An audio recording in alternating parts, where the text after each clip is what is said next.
Welcome back. And in video number 7, the question we're going to address is who will design your book cover? And as you can imagine, the cover of your book, just like the title of your book, is amazingly important. It's the first impression, and it could be the difference between somebody walking right past and somebody picking it up. And we're Its going to, cover. what's that?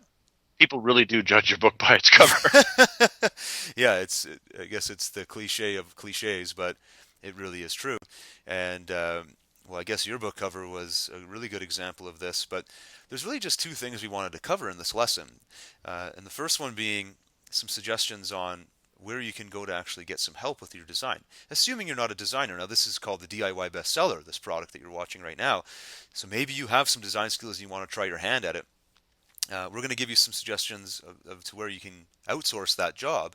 But if you don't want to, then we're also going to give you some suggestions as to how you can give yourself the best chance of success with some basic design rules. So let's first talk about, Brad, some of the best places people can go if they do want to outsource the step of having the book cover designed for them. I know the most obvious choice in our world is 99 Designs. Let's talk a little bit about them and then maybe a few other suggestions if people want to shop around to get a book cover designed. I wouldn't say that they're the most obvious choice. I'd be surprised. You'd be surprised how many people haven't heard of 99 Designs, and I think one of the reasons why is that they're not cheap. They're not expensive, but they're not cheap. Right.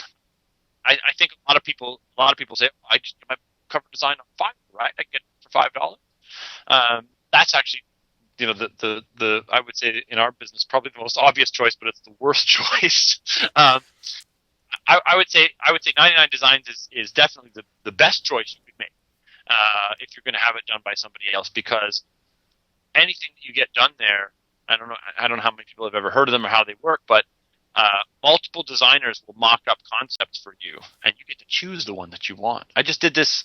I think I mentioned one of the earlier videos. I'm working on an iPhone app called Franpix, and I went there, and I think only spent like, I want to say $250. And I said, I need a new icon for my iPhone app. Here's some of the elements I want to see. I gave them a whole bunch of details about what I expected. And then I think like 60 to 70, I think it was like 68 designers over the course of a week spitballed different iPhone icon concepts to me. I had like 68 to choose from. Yeah, that's And I amazing. picked the one that I like. That designer got the money. The rest of them, put that stuff in their portfolio and moved on to the next job. And I got my iPhone icon. So you can do this with your book cover, right? Same thing. You go in there, tell them what you want. There's 3 different price tiers to choose from, and people are always like, oh, should I buy the bronze, silver, gold? I'm cheap. I buy the bronze every time, and I'm always overwhelmed with choice. And my a good friend of mine, Dave, did a gold package once for his logo. He went up with like 400 choices. That's too many.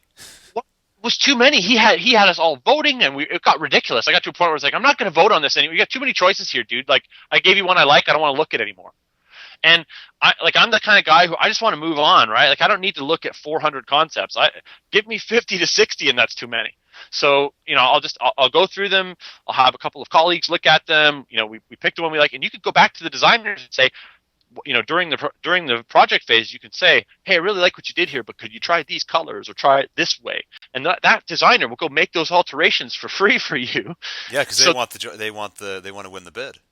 yeah, they want you to pick their stuff because that's how they get paid. So probably the best choice in the business, man. It's either that or do it yourself. In my book, Right. if you're good designed by someone, unless you have like a kick-ass graphic designer that you already work with that you trust and love, and you know that they're awesome and they're a rock star or whatever it is, then great.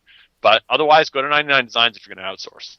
Well, yeah, and you're getting your pick of some of the top talent, and a lot of the Yeah, people that go in there, we've used them for a number of our projects for logos, different businesses and sites we've created, and we were just blown away. We couldn't believe that for a relatively small amount of money, depending on your budget, but a couple $100, and you're picking these amazing designs that you could never have come up with on your own, unless of course that's what you did for a living.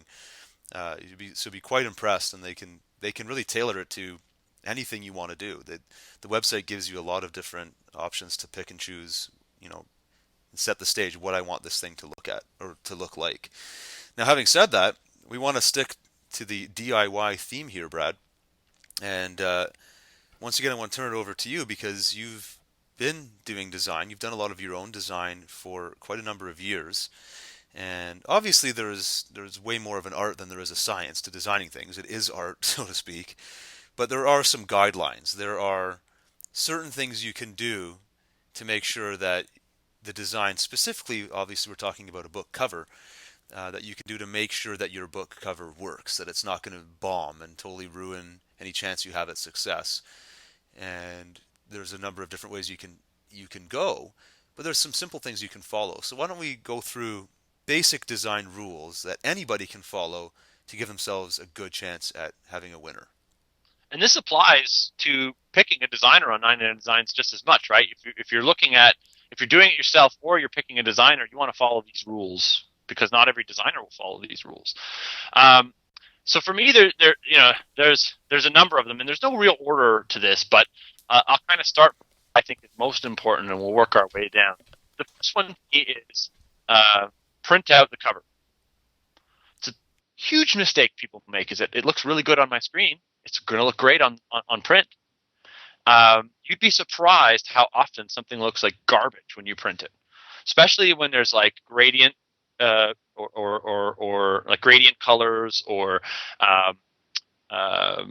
2.0 style graphics that are like bubbly and shadowed and that kind of stuff. It doesn't always look very good on print.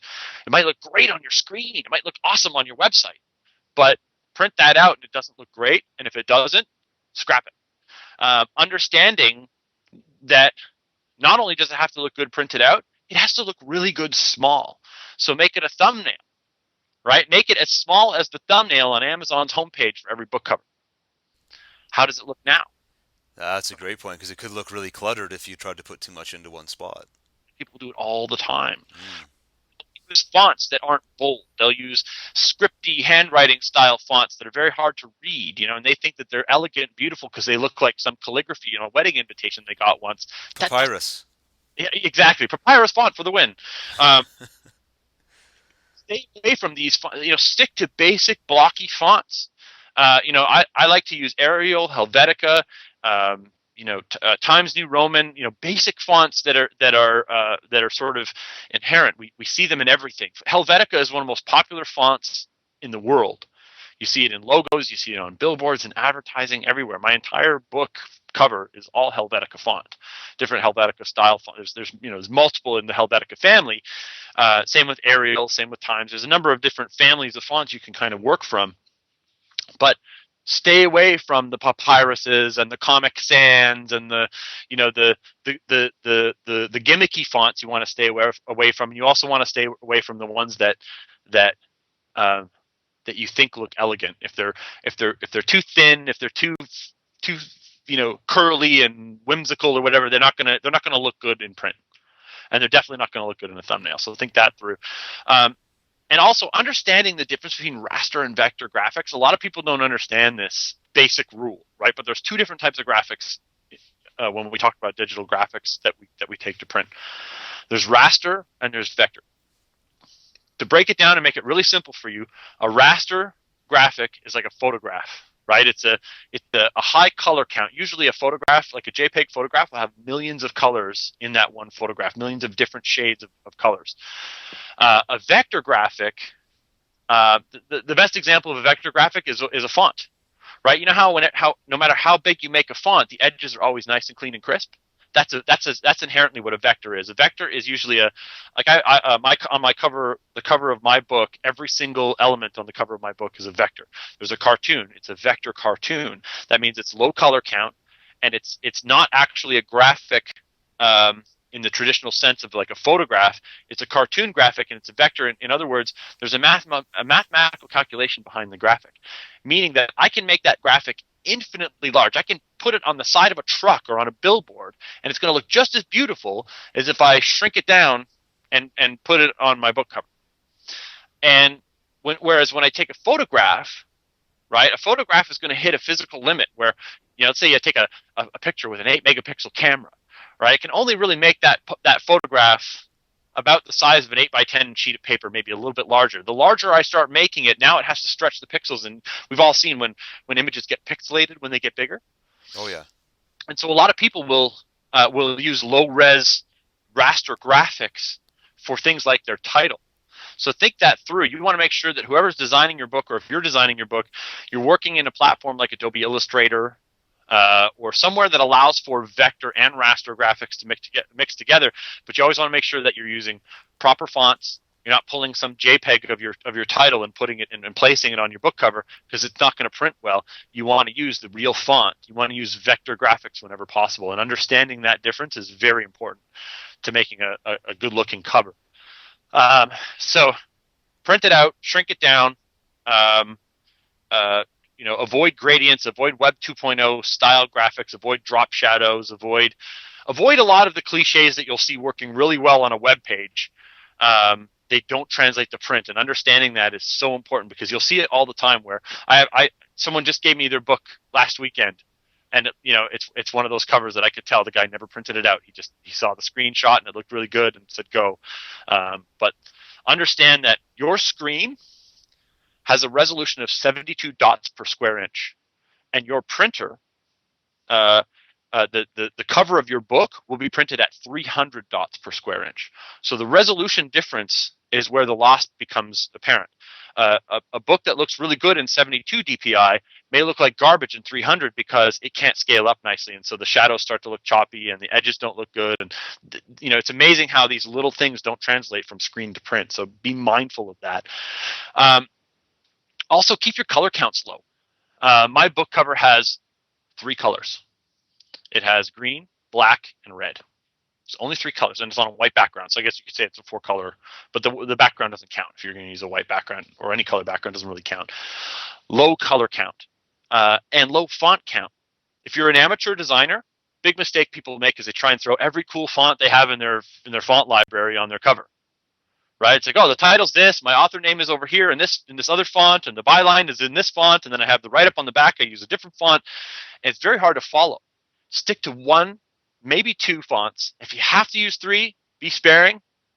Like, try not to. Less is more when it comes to your font count. So low colors, low color count, low font count will make a book cover easier to read.